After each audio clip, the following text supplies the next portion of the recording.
So welcome everyone to our Gather Around Local Food event today, which is our third annual event. Basically, it's a day of live talks and a few live streams as well, where we hear about how the value of local food can add to different parts of our lives. So my name's Steffi and I'm part of Forth Environment Link. Our project that is part of this event is our Regional Food Hubs project, and that has been to support organisations in rural parts of Scotland to deliver click and collect markets for local food. I'm just going to mute someone there, sorry. Our funders for this project are Leader, and that's in areas of Perth Kinross, Fife, Scottish Borders, and Forth Valley Lomond. And if you like any of these sessions today, we are recording them so that you can watch them back on our YouTube channel, which is FEL TV. And also on that channel, we have events from the our last year's session as well. So well worth a look.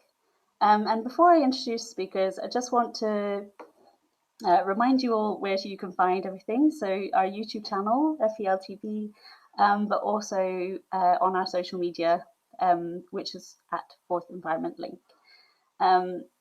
So Forth Environment Link has been partnering with NeighbourFood, which is an online farmers market platform to make it easier to build local food networks and connect producers and customers directly. While these click and collect markets have put much more local food on local plates, they can also offer tourists a flavour of the region they're visiting too. As more of us become aware of the environment impact of our food choices, and more tourists than ever are looking for unique local food tastes and experience when travelling, how can local and sustainable food add value to visitors' experiences and play a part in helping revive the tourism sector after lockdown?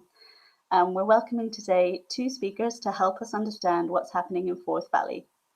Carolyn McGill is coordinator for Forth Valley Food and Drink Network, a community interest company launched to attract visitors to the region.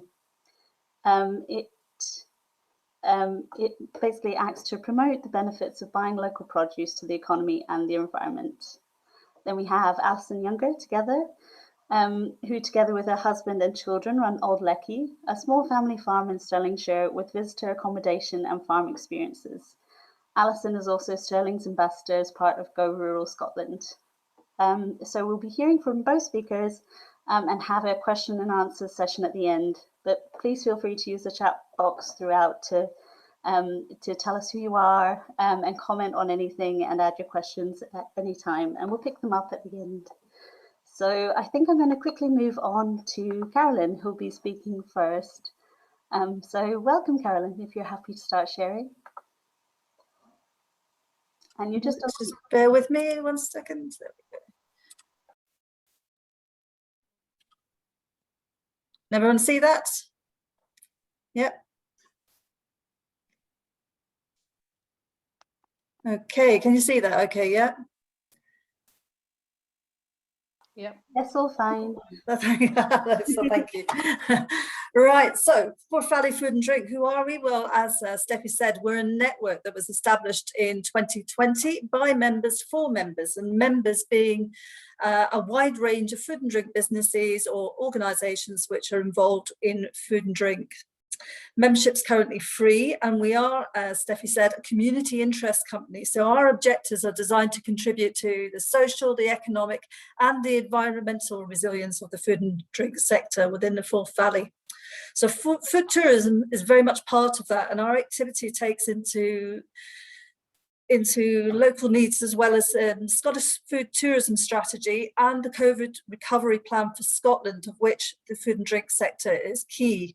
So we collaborate with other regional food groups in Scotland, and it should be noted that we are part funded by Scotland Food and Drink, Forth Valley Leader and Stirling Council. So here we are with a couple of our members, Polly and Michael, who are the owners of Polly's Pantry in Clackmannanshire, which is a coffee shop and farmers market.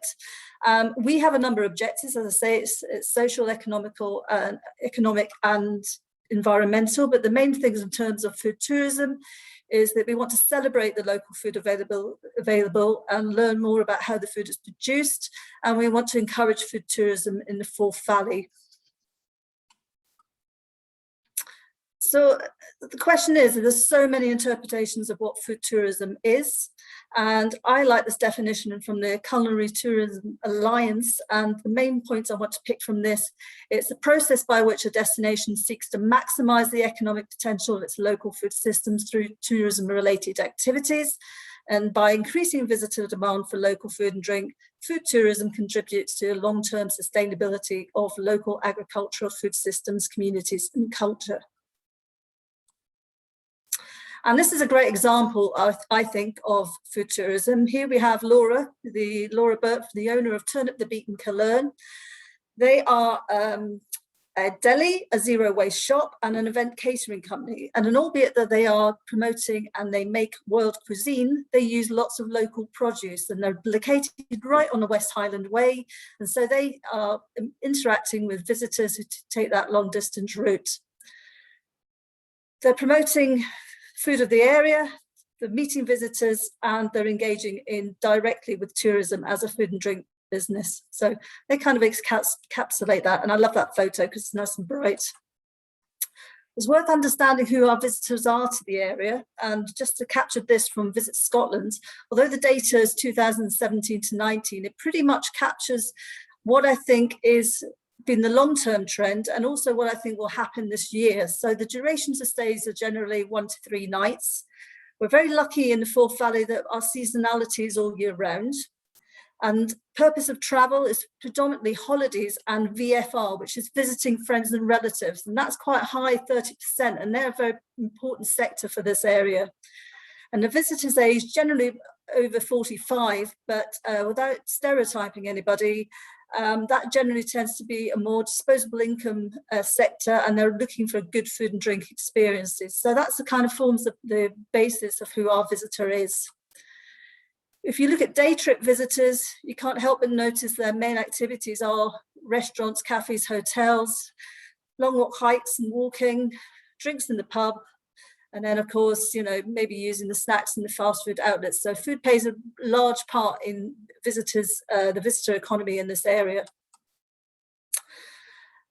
It's a very basic look of what I'm going to look at here. This is I want to use the next 3 slides just to talk about the social, economic and environmental value of food tourism in the Forth Valley.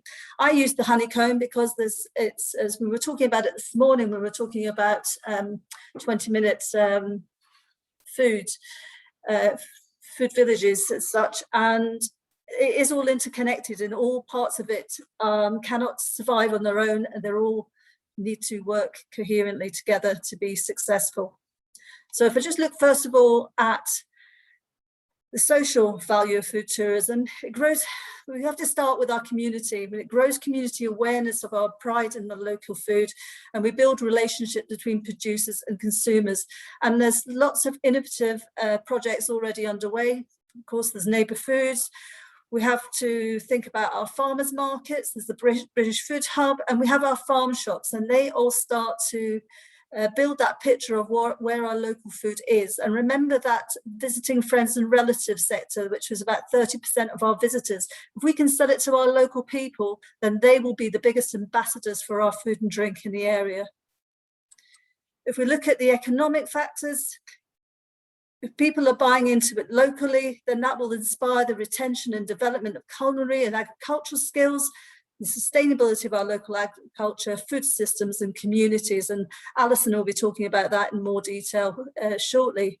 But just a few examples here. So we have small businesses and large businesses, and we look at small rural businesses, for example, Garter Stitch Farm. They offer that authentic experience of being on the farm or being a smallholder. You might never be a smallholder, but that authentic experience gives you a short little taster of making bread, of milking a cow, and that is a kind of experience that the visitors like to have. If you look at Armprior, another rural project, they've looked at diversification, and now they are a big part of our October festival, in which case they're promoting picking your own pumpkins, great through the school holidays. So that is contributing as well to the economic impact of what you can do with farm diversification. Now, bigger companies, now these are centrally producers. We've got Still and Gin Company, and we've got Deanston, for example, both large producers. They're producers and retailers, but what they've recognized is the value of storytelling. So they build the story around their product. So you can go for a warehouse experience, or go for gin tastings and ghost walking. So these all contribute economically, and they sustain and create jobs, and are a huge part of what we can do to maintain the communities, particularly in the rural areas. I'm using festivals as examples of the environmental impact. So food project festivals project the confidence in both the local producers and the areas attracting visitors. We've sold it to the local people, we've built that critical mass of local producers, and this is an opportunity to showcase them to our visitors. And festivals are more than just the indulgence of good food. They should be thought-provoking and promote us to think more deeply about our foods, recognising what's on our doorstep, reducing our carbon footprint. And these are two festivals that are coming up in particular. The Scottish Wild Food Festival, which was funded by Leader, that's coming up on the 18th of 19th September, and that's a recognition of the critical mass of people understanding foraging and local food and what is actually on their doorstep. And then later in the year, 9th to the 17th of October, we've got the Forth Valley Food Festival, which is the celebration of all our local food in the area, and a great variety of events which can celebrate and you can indulge and take part in food experiences. Just a couple of other things that the Forth Valley Food and Drink Network are partaking in. We've got our Scotland Loves Local campaign. We're lucky to get funding from Love Local, and we are promoting, as the world slowly unfolds after COVID or within COVID, we have a rolling campaign. We're starting with picnics, so pop some local produce in your picnic baskets. So, you know, pick up your food from the food hub and enjoy it at Old Stirling Bridge, or select your hand-picked foods that pack up perfectly. So you can get produce from the Button Ben, and you can enjoy it around Croft Army and to the outdoors. So we're encouraging people to get outdoors and explore and make the most of the local food offerings that's available. If you visit our website, we are in the process of developing a food trail. There's different aspects to it. And on the front page of the food trail, you will also be able to download maps, which is a full list of all our producers, and a food trail to show you where you can go for food and drink on the move or out when you're picnicking. And we are encouraging responsible picnicking. So the picnic sites that we're recommending are those which are designated picnic spots with picnic tables. And we encourage you to take your waste home with you as well. So that's on Forth Valley Food and Drinks. And keep an eye on that because it's an ongoing project, so we'll constantly be developing. So as the restaurants open up more and more, and as activities start to open and you can start to visit the distilleries, then these will all be marked on the trail. Now, we're just going to try something else now. So if you bear with me, I'm just going to show you a short little 1-minute film. And let's see how it goes. It might buffer, so you might want to turn your video off because it might sometimes helps it to work better.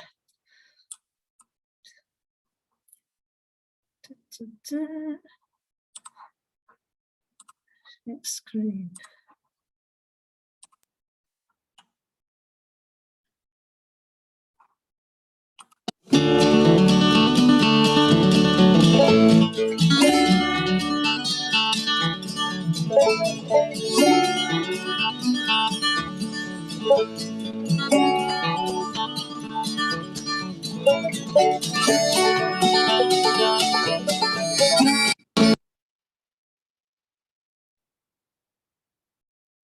Oh, right on the goats.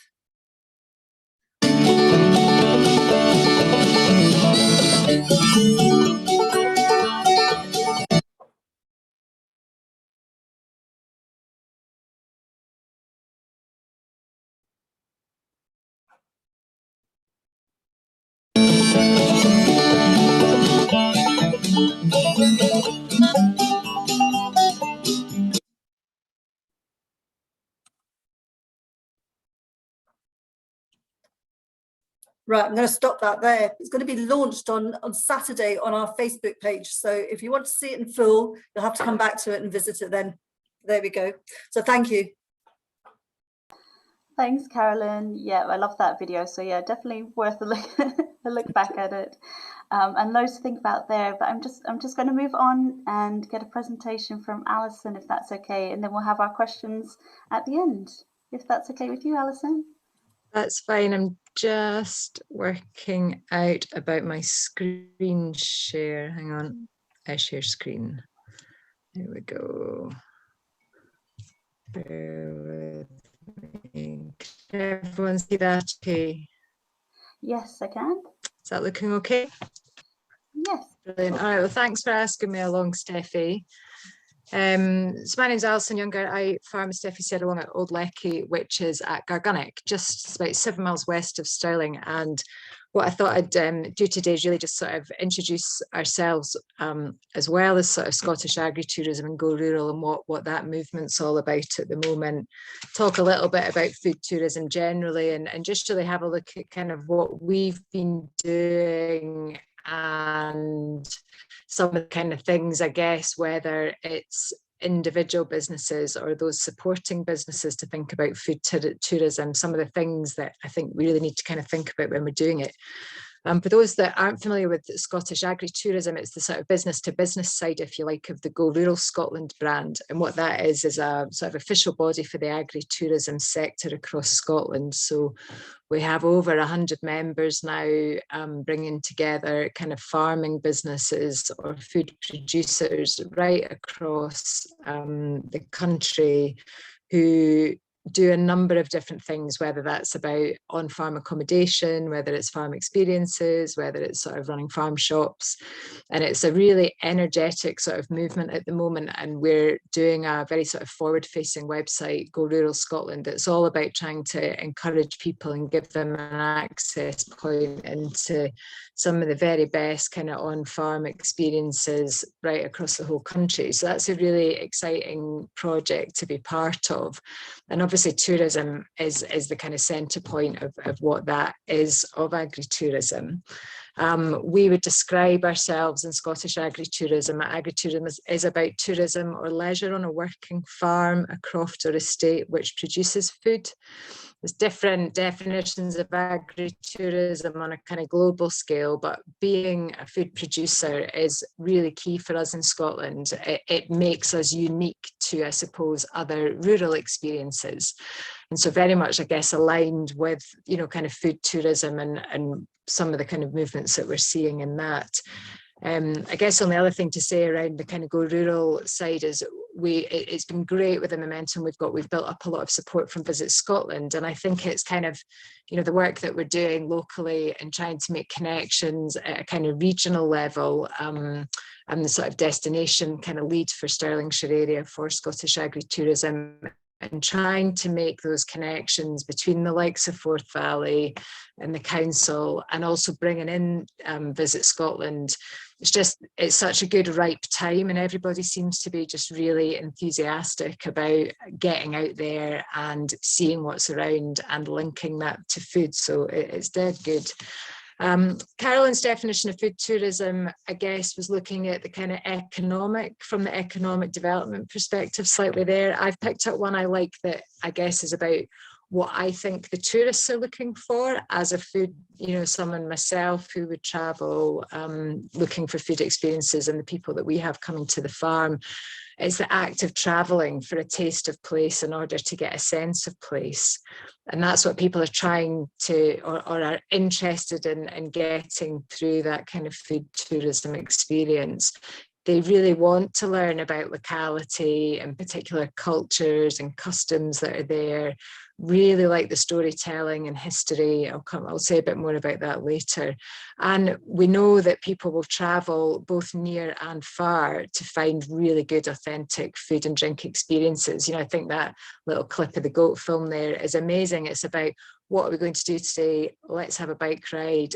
let's have a focus for that bike ride, and let's do that because we have an end point and we can get goat's ice cream and come back. And that's just brilliant. Doesn't need to be, you know, a 5-star Monaco Almore experience. It can be right down to that. It's about having something that creates a deeper, richer experience for having done it. And so I guess in the broader sense, it's not, I suppose, just food tourism. We talk about food and drink and beverages as well, don't we? So that could be anything from a gin laboratory experience, it could be wine tasting, a cooking class, it could be a farm visit, it could be a street food experience. You know, it's really broad. And I guess for us in our area, or when you see it from a regional perspective, it's how do we make all the connections between that really add value to everybody's individual offering. And a lot of that, I think, is really key about signposting and going on. I really, from my point of view, I really like this slide. It's dead simple, but it's a little bit of that, what is the economic value? And this could be from a regional development point of view or just a business perspective.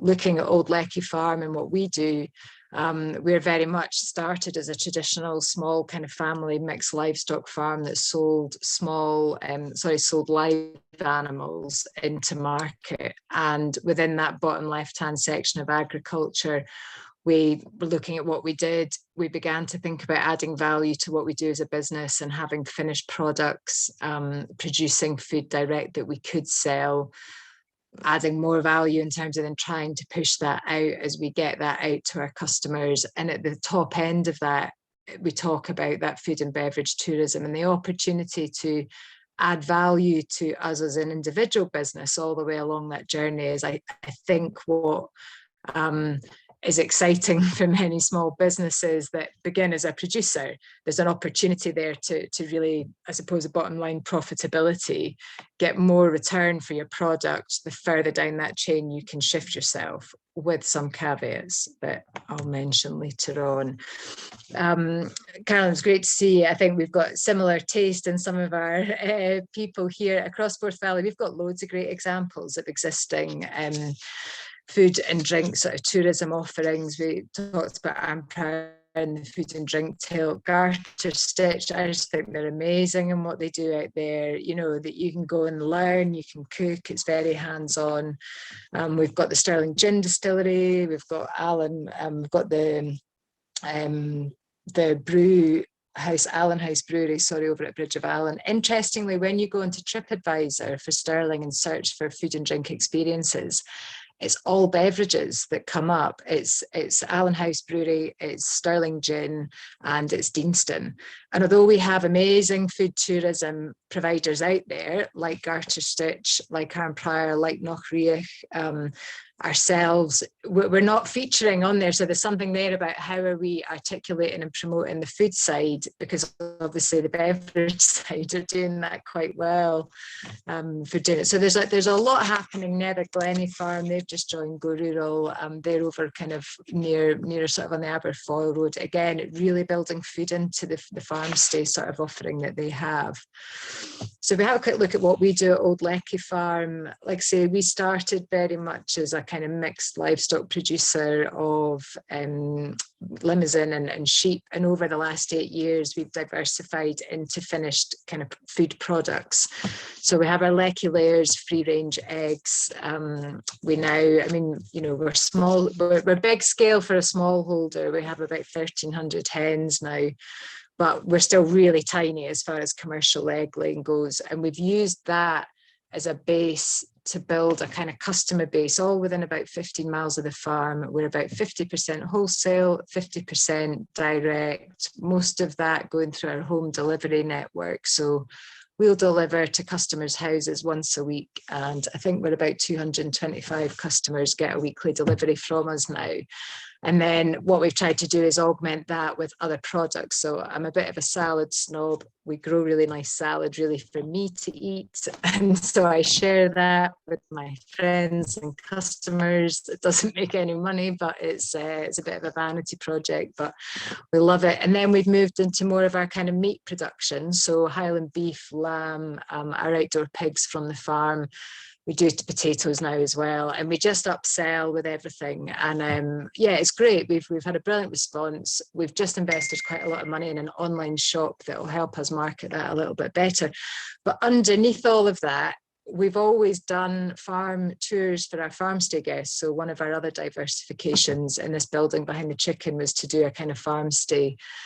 And we always took people around, and then we started developing kind of more tours of the farm that we could get people that weren't staying at the farm to come and pay and do. And slowly, as we've gone through that, we've kind of learned as we've gone about how to do that in a way that we can manage on a busy farm and really get the best sort of value return from. So sometimes that's about people coming on a tour and then buying food to leave with. More and more of our holiday guests come and stay and now leave with a pack of meat, you know, in a freezer box to take home with them, which is great. But very much now developing kind of a product around how do people come onto the farm, do the tour, walk through the polytunnel, taste the salad, take the sort of competition element of who can eat the hottest bit of salad while they're going through. And then at the end of it, actually have an eating experience on the farm. And we've been doing that across, I guess, a different range of price points for a few years, really just testing, kind of trying it out, seeing what works.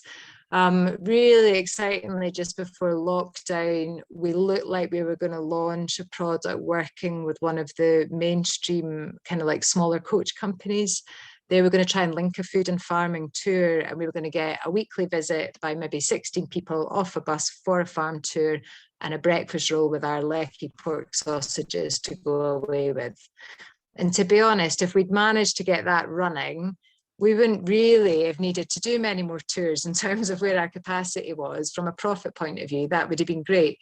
But obviously with COVID, that's kind of knocked that back. So we're still continuing to sort of do smaller level tours. So a lot of our tours are kind of bespoke, just for families coming and doing a farm tour. We were then beginning to pitch, and we would also do high-end tastings. So people like Abercrombie and Kent would come with kind of 8 people all in one group. We'd do the tour, and then we'd do like a steak sort of tasting in our house, you know, cooking and serving the food up, tasting the salad, tasting the eggs. And it's just been brilliant. So I guess despite the challenges of last year, it's still a route we want to go down. And I guess having a range of produce from the farm lets us approach different kind of price points with that. Excuse my phone. And so we can then do the thing, kind of, I guess the easiest thing for us to do at the moment is to do things like the kind of links and the burger rolls, because we can cook that outside on kind of barbecues. We've benefited from some of the funding through Forth Valley for setting up with like mobile hand wash units, trying to kind of shift our setup so we can do that more out and about. And so that's very much kind of in progress work around our tasting. But what we've realised, between whether it's a school visit, whether it's a family trip coming for a burger, whether it's about a coach trip of 35 getting off looking for something to eat, or that really high-end stuff, the thing of actually eating the food once they've gone round really seems to go down well with the tourists that we have. And I think a lot of the tourist experience, there's a lot of chat about authenticity, isn't there? So coming onto a farm or whatever the business is, seeing normal people doing what they normally do, looking into their lives and having that really quality food experience just has worked really well.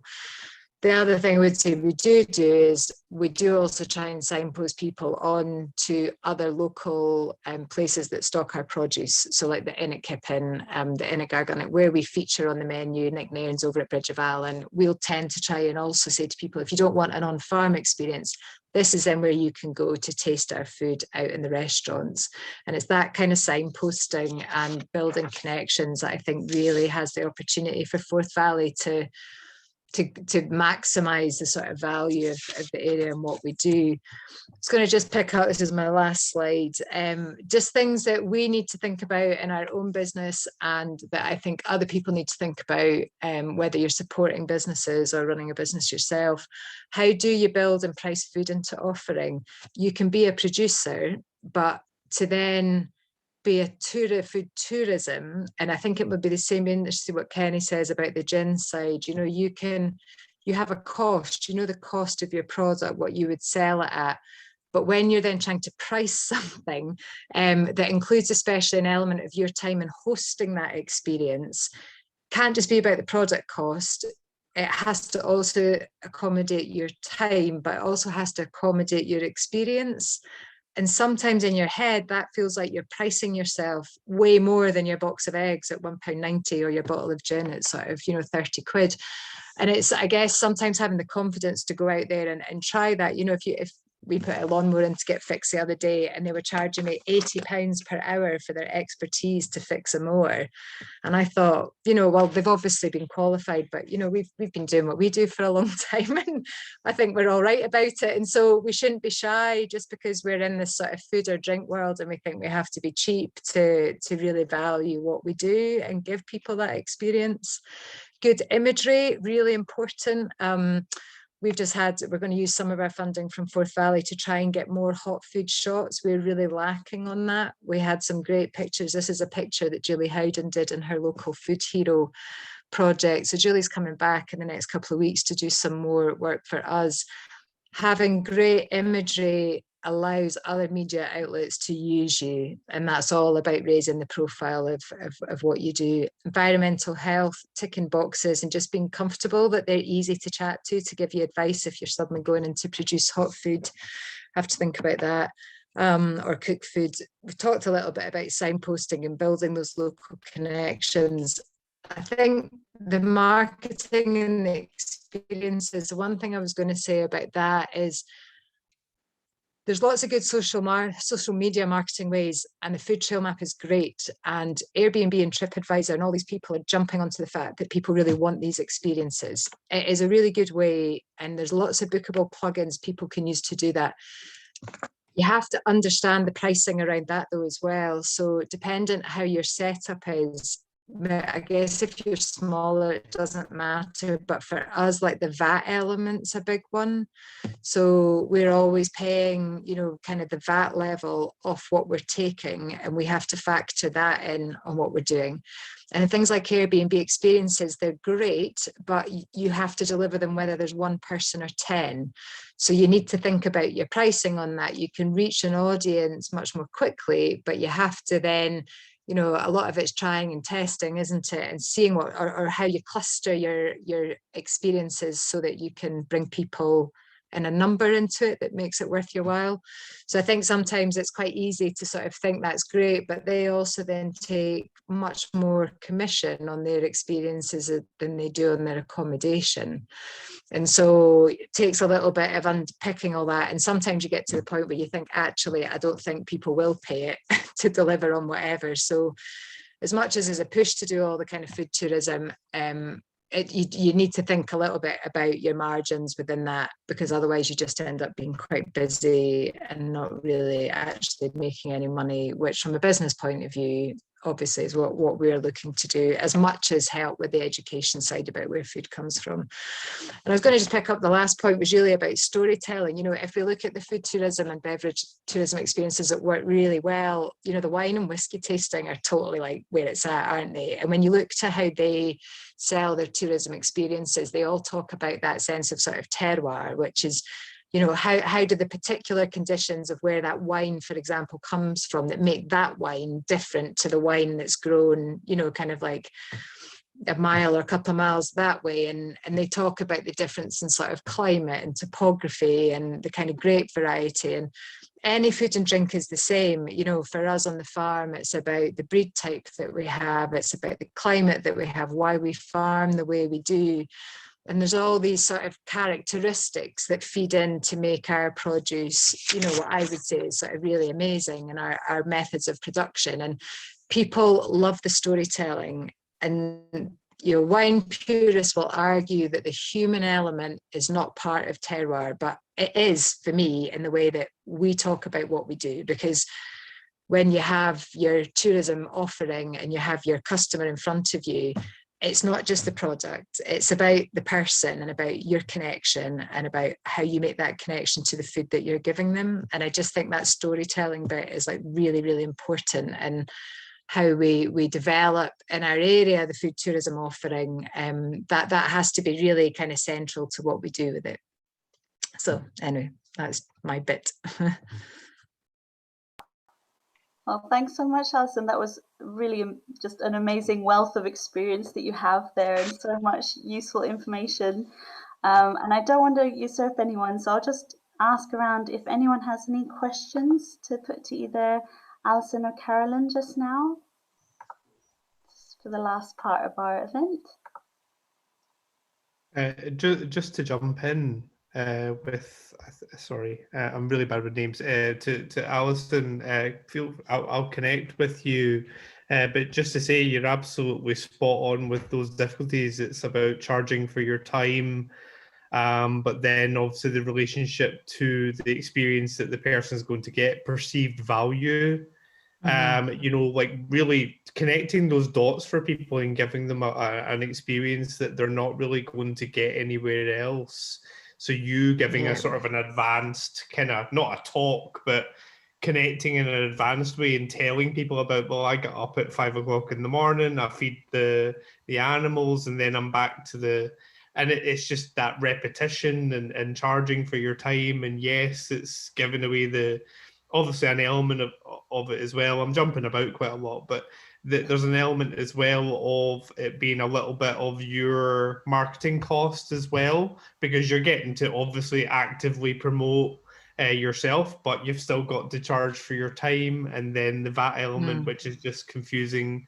And then I'm a former IT guy, which obviously leads me to think that I can just go out and get a booking platform, and it's just not always as simple as that.